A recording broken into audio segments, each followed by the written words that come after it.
दोस्तों देखिए, मैं मनोज कुमार अग्रवाल अपने चैनल कंप्यूटर सर्कल पर आपका एक बार फिर से स्वागत करता हूं। तो जैसे पिछली वीडियोज़ में हम लोगों ने इसके कुछ बेसिक के साथ साथ कुछ एडवांस फीचर्स भी डिस्कस किए थे, जिसमें हम लोगों ने कस्टम लिस्ट क्रिएट करना सीखा था और उस कस्टम लिस्ट को एडिटिंग करके भी उसमें कुछ सॉर्टिंग के साथ में इसका यूज़ करके भी देखा था। इसके साथ साथ हम लोगों ने पिछली वीडियो में कुछ लिंक्स क्रिएट करना भी सीखा, जैसे कि आप किसी एक वर्कशीट से दूसरी वर्कशीट में डेटा को लिंक करना चाहें तो आप सेल रेफरेंस में फार्मूलेस को यूज़ करते हुए आप शीट का लिंक भी कर सकते हैं। और इसके अलावा हम लोगों ने कुछ वर्कबुक का भी लिंकिंग करने की कोशिश की थी, जिसमें कि एक वर्कबुक से दूसरी वर्कबुक से आप लिंकिंग कर सकते हैं। इसी सीरीज़ में देखिएगा, आज हम जो डिस्कस करने वाले हैं वो सेल रेफरेंसेस को बात करने वाले हैं। ये जो सेल रेफरेंसेस हैं जो हम लोग फार्मूलेज में यूज़ करते हैं, तो जैसे कि हमने पहले भी बार इसको डिस्कस किया हुआ था कि सेल का रेफरेंस हम लोग ऐसे डिसाइड करते हैं कि कोई भी जो ग्रिड है या सेल है उसका जो रेफरेंस है उसका कॉलम नंबर और उसकी करस्पॉन्डिंग रो को हम लोग सेल का रेफरेंस बोलते हैं। और ये सेल का रेफरेंस जो एक्टिव सेल है उसको आपको नेम बॉक्स में दिखाता भी है, जैसे C3 जो दिखा रहा है तो C कॉलम और थर्ड रो। तो ऐसे करके आप जो रेफरेंस यूज़ करते हैं ये हमारा रेफरेंस कहलाता है। लेकिन इस रेफरेंस की यदि हम टाइप्स में जाएँ तो रेफरेंस की टाइप्स में हमारे पास तीन तरह की इसकी टाइप्स होती हैं। तो टाइप्स ऑफ द रेफरेंस देखेंगे तो ये तीन तरह की टाइप्स हमारे पास इसमें रेफरेंसेस में है। उसमें से सबसे नंबर एक की है जिसको हम लोग रिलेटिव सेल रेफरेंस बोलते हैं।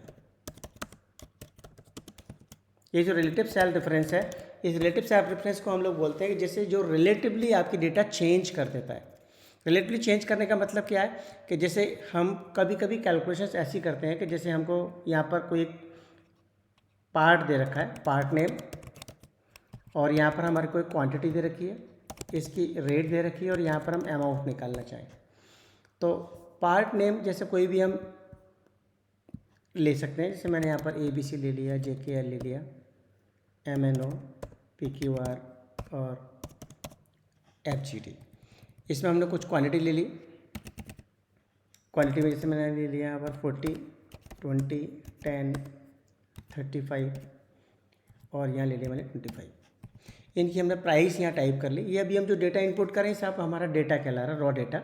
इसकी प्राइस हमने दे दी मान ली 450 रुपये, इसका दे दिया 225, ये दे दिया मान लीजिए 375, ये दे दिया 500 रुपये, ये दे दिया मान लीजिए 300 रुपये। अब इसमें हम जैसे यहाँ अमाउंट इसका कैलकुलेट करना चाहें तो जैसे कि आपको पता है कि अमाउंट के लिए हम फार्मूला लगा सकते हैं, और वो फार्मूला हमारा ये है कि इसमें हम क्वांटिटी और रेट को मल्टीप्लाई कर लें तो हमारा इसका अमाउंट कैलकुलेट करके ला सकते हैं। तो जब भी हम फार्मूला लगाते हैं तो आपको पता है कि आप यहाँ पर इक्वल से स्टार्ट करते हैं, और इक्वल से स्टार्ट करने के बाद इसका जो रेफरेंस हम यूज़ करेंगे तो रेफरेंस हमारा सेल का ये वाला हमारा जो होगा B कॉलम और 5 रो है तो हम इसको B5 बोलेंगे, और ये हमारा C कॉलम और 5 है तो यहाँ पर C5 बोलेंगे, यानी कि equal to B5 into C5। आप इसके लिए और आसानी से ये भी कर सकते हैं कि कर्सर को पोजीशन करके और क्लिक कर दीजिए तो देखिए यहाँ पर उसका सेल का रेफरेंस अपने आप यहाँ प्लेस हो जाता है। और उसके बाद आप इसमें कोई अरिथमेटिकल ऑपरेटर करके यहाँ मल्टीप्लाई के लिए मैंने स्टार साइन यूज़ किया और फिर दूसरे सेल का रेफरेंस मैंने यहाँ पर ये दे दिया, तो ये हमारा B5 इंटू C5 हो गया। अब जैसे कि मान लीजिए ये मैं दूसरी जगह पर यहाँ पर इसके लिए कैलकुलेशन करूँ तो यहाँ पर मेरे को फिर फार्मूला यूज़ करना पड़ेगा कि 20 इंटू 25 के लिए, यानी कि B6 इंटू C6। लेकिन इसके अंदर एक फ़ीचर होता है कि हम फार्मूले को कॉपी कर लेते हैं, जैसे हम लोगों ने पिछली वीडियो में भी देखा था। तो आप उसको फार्मूले को यदि कॉपी करना चाहें तो जो सेल आपका है उस सेल का जो लोअर राइट कॉर्नर है उस पर देखिए छोटा सा एक पॉइंट जो नज़र आ रहा है, इस पॉइंट को यदि आप सेलेक्ट करें, सिर्फ यहाँ पर कर्सर को पोजीशन करें तो आपका जो कर्सर की जो शेप है वो बदल जाती है। ये फार्मूला कॉपी कर्सर कहलाता है। आप फार्मूले को कॉपी कर सकते हैं। तो आप माउस को सिंपली यहाँ पर ड्रैग करके इसको जहाँ तक भी इसको कॉपी करना चाहते हैं ऐसे ड्रैग करके वहाँ पर छोड़ दीजिए। तो देखिए यहाँ पर ये क्या करेगा, इसमें ये इस फार्मूले को कॉपी कर देता है। लेकिन इसमें जो खास बात है इसके रेफरेंस वाली बात है, वो खास बात ये है कि जैसे कि यहाँ पर हम लोग जैसे उसको यूज़ कर रहे हैं फार्मूले को, तो यहाँ B5 इंटू C5 है, इसमें आप देख रहे हैं फार्मूला बार पर ये आपको B6 इंटू C6 दिखा रहा है। तो ये जो फीचर है कि B5 इंटू C5 को इसने यहाँ पर कन्वर्ट कर लिया और यहाँ पर इसके अकॉर्डिंगली यहाँ पर B6 इंटू C6 कर रहा है। तो ये यहाँ पर जो चेंज कर रहा है ये हमारा जो है सेल का रेफरेंस कहलाता है, रिलेटिव सेल रेफरेंस। तो तो ये रिलेटिवली इसको डेटा को यहाँ पर कन्वर्ट कर लेता है। तो ये रिलेटिवली जैसे आप देख रहे हैं, तो अगले वाले जो रो है उसमें हमारे पास ये B8 इंटू C8 हो गया, यहाँ पर हमारे पास B9 इंटू C9 हो गया। तो ऐसे करके जो आपका जो रिलेटिवली सेल की वैल्यू चेंज हो रही है, ये हमारे लिए काफ़ी यूज़फुल भी होता है। तो ये वाला जो सेल रेफरेंस है हमारा रिलेटिव सेल रेफरेंस कहलाता है। लेकिन जो रिलेटिव सेल डिफरेंस है, इस रिलेटिव सेल डिफरेंस में एक सबसे बड़ी प्रॉब्लम ये आती है, वो रेफरेंस की प्रॉब्लम जो हमारे पास जो आती है वो ये है कि कई बार ये हमारे लिए प्रॉब्लमेटिक भी हो जाता है। प्रॉब्लमेटिक कैसे कि जैसे मान लीजिए हमको यहाँ पर जीएसटी की परसेंटेज दे रखी हो, और जीएसटी की परसेंटेज हमको यहाँ दे रखी है मान लीजिए 18%। जो 18% है, तो हम यहाँ पर इसका जीएसटी का अमाउंट भी निकालना चाहें, और जीएसटी अमाउंट निकालने के लिए हमको ये करना है कि जो अमाउंट है उस परसेंट से मल्टीप्लाई करके आपको यहाँ पर से कैलकुलेट करना है। तो जैसे मैं यहाँ पर मान लीजिए इस पर फॉर्मूला लगाऊंगा, तो फॉर्मूला लगाने में हम कहेंगे कि इक्वल टू जो अमाउंट है वो और मल्टीप्लाइड बाय ये जो जीएसटी की परसेंटेज दे रखी है, मैंने इस सेल का रेफरेंस दे दिया। तो देखिए यहाँ पर जब ये सेल मल्टीप्लाई करेगा तो यहाँ इस वाले सेल पर ये इन दोनों का जीएसटी का अमाउंट 18% कैलकुलेट करके ले आएगा 18,000 का। तो जैसे हमने यहाँ पर फॉर्मूला कॉपी किया अमाउंट के लिए, सिमिलरली यदि आप जीएसटी का अमाउंट भी यहाँ पर कॉपी करना चाहें तो आप जैसे यहाँ पर ड्रैग करेंगे, तो ड्रैग करने के बाद जो रिजल्ट एक्सपेक्टेड है वो नहीं आके कुछ और ही आपको यहाँ दिखाई देगा। तो जैसे देखिएगा यहाँ पर क्या किया इसने कि इस केस में ये D5 जाता है यहाँ पर था, तो D5 की जगह पर यहाँ पर इसने D6 कर दिया। वो तो हो जाना चाहिए, ठीक है, लेकिन यहाँ अगेन जो यहाँ पर रिलेटिव सेल डिफरेंस की वजह से L2 जो था उस L2 की जगह पर यहाँ पर L3 कर दिया। L2 हमारा ये था जीएसटी का परसेंटेज, जब L3 से यहाँ पर हमने चेंज कर दिया तो यहाँ पर तो कोई वैल्यू है नहीं। जब कोई आपका सेल की वैल्यू कुछ नहीं होती उसको नल वैल्यू मानता है, यानी कि जीरो मानता है। तो जब ये जीरो मान रहा है तो यहाँ पर जीरो से मल्टीप्लाई करके इसका रिजल्ट आपको जीरो दिखा रहा है। सिमिलरली यहाँ पर भी ऐसे ही हो रहा है कि L3 की जगह L4 हो गया। तो या तो हम यहाँ पर इसको 18% बार बार रिपीट करें, लेकिन कंप्यूटर में ऐसा नहीं होता कि आप एक वैल्यू जैसे आपने कहीं पर दे दी तो उसको आप रिपीट बार बार करेंगे।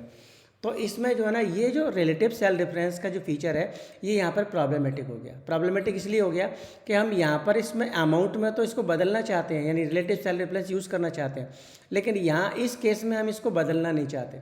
ये चाहते हैं कि हम यहाँ पर L2 जो है ना फिक्स हो जाए, फ्रीज हो जाए। तो यदि मान लीजिए ऐसा हमको कभी रिक्वायरमेंट होती है तो यहाँ पर हम लोग रिलेटिव सेल डिफरेंस ना यूज़ करके हम दूसरा सेल डिफरेंस यूज़ करते हैं, जिसको हम लोग बोलते हैं एब्सोल्यूट सेल डिफरेंस। ये हमारा एब्सोल्यूट सेल डिफरेंस क्या करता है कि जो हमारा सेल का रेफरेंस है उसको ये लॉक कर देता है। लॉक से मतलब है कि उस सेल की वैल्यू जब आप कॉपी करते हैं तो कॉपी करने में चेंज नहीं होगी। जैसे यहाँ पर आपको चेंज हो रही है वैल्यू, D5 के D6 हो गया, L2 की जगह L3 हो गया। तो ये यदि उस सेल को यदि आप लॉक कर दें तो लॉक करने के लिए यहाँ पर ये उसको वैल्यू को चेंज नहीं करेगा। तो जैसे देखिए लॉक करने के लिए हम क्या करना चाहते हैं, हमको लॉक ये D5 को नहीं लॉक करना है, क्योंकि D5 का D6 तो जो ले रहा है वो ठीक ले रहा है, लेकिन ये जो सेल का रेफरेंस है आपका L2, इस L2 को हम लॉक करना चाहते हैं। तो देखिए किसी भी सेल को लॉक करने के लिए इसके अंदर एक फीचर होता है, इसके अंदर फंक्शन की नंबर 4 की होती है। उस फंक्शन की नंबर 4 को यदि आप यूज़ करें तो उस फंक्शन की नंबर 4 के लिए क्या प्रोसीजर है कि जो आपको सेल को लॉक करना है उस सेल के या तो बाद में या उसके बीच में या उसके पहले कहीं पर भी कर्सर को पोजीशन कर लीजिए, और कर्सर को पोजीशन करके आप F4 की प्रेस करिएगा। जब आप F4 की प्रेस करेंगे तो देखिएगा यहाँ पर से ये क्या करेगा, इन दोनों के बीच में एक डॉलर साइन यहाँ पर ऐड कर देगा। एक तो कॉलम से पहले आपका डॉलर लगा देगा और एक रो से पहले आपको डॉलर लगा देगा। तो ये जो $L $2 आ गया, ये हमारा जो रेफरेंस है वो हमारा कहलाता है एब्सोल्यूट सेल डिफरेंस। इस रेफरेंस का क्या एक एडवांटेज मिलेगा हमको कि इस सेल के रेफरेंस में जब भी हम कॉपी करेंगे तो इस सेल के रेफरेंस को ये चेंज नहीं करेगा। जैसे अभी D5 की जगह D6 तो हो जाएगा, लेकिन L2 जो हमने डॉलर के संग में यूज़ कर लिया तो इसकी वैल्यू चेंज नहीं करेगा। देखिएगा आप जैसे यहाँ पर तो एंटर प्रेस कर दीजिए और उसके बाद इस फार्मूला को दोबारा कॉपी कर दीजिए, क्योंकि आपने अब सेल की वैल्यू चेंज कर दी है। तो जब सेल की वैल्यू चेंज कर दी तो नीचे जो फार्मूला कॉपी है उसको भी आपको बदलना पड़ेगा। तो ऐसे यदि आप इसको ड्रैग करके लाएंगे तो देखिए अब आपकी जो वैल्यू है ना ये बिल्कुल सही आ रही है। और उसमें सही में यदि आप देखना चाहें कि फार्मूला इसका क्या चेंज हुआ तो देखिएगा रिलेटिव सेल डिफरेंस में D5 से तो D6 हो गया, और यहाँ पर जो L2 था वो आपका L2 ही बना रहा। सिमिलरली यहाँ पर भी यदि आप देखेंगे तो यहाँ पर भी L2 की वैल्यू वही फिक्स रही। तो जैसे कभी आपको मान लीजिए यहाँ ऐसी रिक्वायरमेंट होती है कि आपको सेल की वैल्यू लॉक करनी है, तो हम यहाँ पर एब्सोल्यूट सेल डिफरेंस बोलते हैं। लेकिन एब्सोल्यूट सेल डिफरेंस के अलावा कई बार ऐसा भी होता है कि हमको कुछ ऐसा हो ज़रूरत पड़ती है, जैसे यहाँ पर इसमें जो लॉक किया वो पूरा पर्टिकुलर सेल को लॉक कर दिया। लेकिन हम इसमें कभी कभी ऐसा भी ज़रूरत पड़ती है कि हम इसमें से कॉलम को लॉक करना चाहते हैं, रो को नहीं करना चाहते, या कभी उसका उल्टा कि हम इसमें से कॉलम को तो लॉक नहीं करना चाहते और रो को लॉक करना चाहते हैं। तो किसी एक को लॉक करना चाहें, जैसे कॉलम को या रो को, तो ये हमारा रेफरेंस इसमें एब्सोल्यूट सेल रेफरेंस भी काम नहीं करता। तब हमारा इसमें से जो सेल रेफरेंस काम करता है उसको हम लोग तीसरी टाइप का रेफरेंस बोलते हैं, जिसको हम लोग बोलते हैं मिक्स्ड सेल रेफरेंस। ये जो मिक्स सेल डिफरेंस है ये कुछ रेयर केस में यूज़ होता है, लेकिन जहाँ भी यूज़ होता है तो वहाँ पर आपको इसमें मिक्स सेल डिफरेंस ही यूज़ करना पड़ेगा। देखिएगा, मिक्स सेल डिफरेंस के लिए मैं यहाँ पर एक एग्जांपल ले रहा हूँ, और वो एग्जांपल कुछ ऐसा है कि जैसे मैंने यहाँ पर 2 3 करके ऐसे कुछ नंबर लिख दिए। तो जैसे आप जानते हैं कि यहाँ पर फॉर्मूला कॉपी करने के लिए आप वर्टिकल तो इसको डेटा को कॉपी कर ही सकते हैं, आप हॉरिजॉन्टल भी डेटा को ऐसे कॉपी कर सकते हैं। जैसे मेरे को 2 3 4 5 6 7 ये कंटिन्यूशन में मुझे लिखना है अप टू 10 तक, तो मुझे यहाँ पर टाइप करने की ज़रूरत नहीं है। आप क्या कर सकते हैं, इन दोनों सेल को एक बार सेलेक्ट कर लीजिए माउस से ड्रैग करके, और जो आपका लास्ट वाला सेल है उस सेल के लोअर राइट कॉर्नर पर जाके देखिए पॉइंट जो नज़र आ रहा है, जो फार्मूला कॉपी के लिए यूज़ होता है, आप यहाँ पर माउस को पोजीशन करके और इसको ड्रैग कर लीजिए हॉरिजॉन्टली। और जहाँ तक यदि आप इसको ड्रैग करके ले जाएंगे, देखिएगा आपको 10 नंबर तक आपको ले जाना है, तो आप 10 नंबर तक ले जाके इसको ऐसे ड्रैग करके छोड़ दीजिए। तो ये नंबर आपके जैसे आपकी वर्टिकल आप इसको डेटा को फिल करते हैं, ऐसे आप इसको हॉरिजॉन्टली भी फिल कर सकते हैं। तो मैंने 2 से लेके और 10 तक के नंबर तो मैंने यहाँ पर लिख दिए। इसी तरह से मैंने यहाँ पे 2 3 लिखने के बाद और ये 2 से लेकर 10 तक मैंने नंबर यहाँ नीचे डाउनवर्ड यानी वर्टिकल भी लिख दिए। इसको मैंने यहाँ पर ड्रैग कर लिया अप टू 10 तक। अब हमारी जो कोशिश है वो हमारे कि ये कि मैं एक ऐसा एक्टिविटी इसमें करना चाहता हूँ कि यहाँ पर इन सेल्स में इन कॉलम और इन रो के आपके मल्टीपल्स नज़र आए, यानी कि 4 × 4 यहाँ पर 16 नज़र आए। मैं कर्सर को यहाँ पोजीशन करूँ तो इस जगह पर ये डेटा हमारा 7 × 6 42 आ जाए, तो एक टेबल टाइप की जनरेट होके आ जाए।